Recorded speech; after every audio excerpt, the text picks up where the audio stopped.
લોકસભા સામાન્ય ચૂંટણી 2024 અંતર્ગત નર્મદા જિલ્લાના ઇલેક્ટોરલ રોલ ઓબ્ઝર્વરની શ્રી ઉદિત અગ્રવાલની અધ્યક્ષતાના અને જિલ્લા ચૂંટણી અધિકારી શ્રી જિલ્લા કલેક્ટર શ્રીમતી શ્વેતા તેવતિયાની ઉપસ્થિતિમાં દિવ્યાંગ અને 85થી વધુ વયના મતદારોને કેન્દ્ર સ્થાને રાખી બેઠક યોજી હતી. આ બેઠકમાં ચૂંટણી સરદંભે 10 ફેબ્રુઆરી 2024 સુધીમાં પૂર્ણ કરવામાં આવેલી કામગીરીની સમીક્ષા કરી હતી, જેમાં જિલ્લામાં કુલ 3920 દિવ્યાંગ મતદારો તેમજ 85 વર્ષથી વયના કુલ 3078 મતદારો નોંધાયા હતા.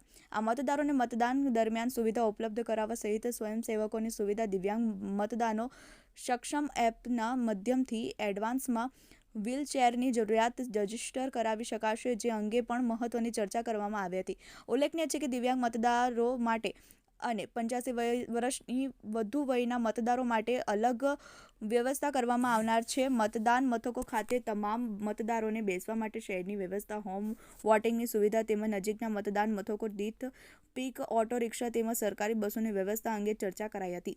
આ બેઠકમાં એમસીસી નોડલ અધિકારી શ્રી જે.કે. જાદવ, નાયબ જિલ્લા ચૂંટણી અધિકારી સુશ્રી જિજ્ઞા દલાલ, નાંદોદના ચૂંટણી અધિકારી શ્રી કેતુલ ઇટાલિયા, દેડિયાપાડાના ચૂંટણી અધિકારી શ્રી ડી.આર. સંગાડા, ચૂંટણી સાથે સંકળાયેલા સંબંધિત અધિકારીશ્રીઓ ઉપસ્થિત રહ્યા હતા. પ્રકાશ વસાવા, ટીવી18 ન્યૂઝ, નર્મદા.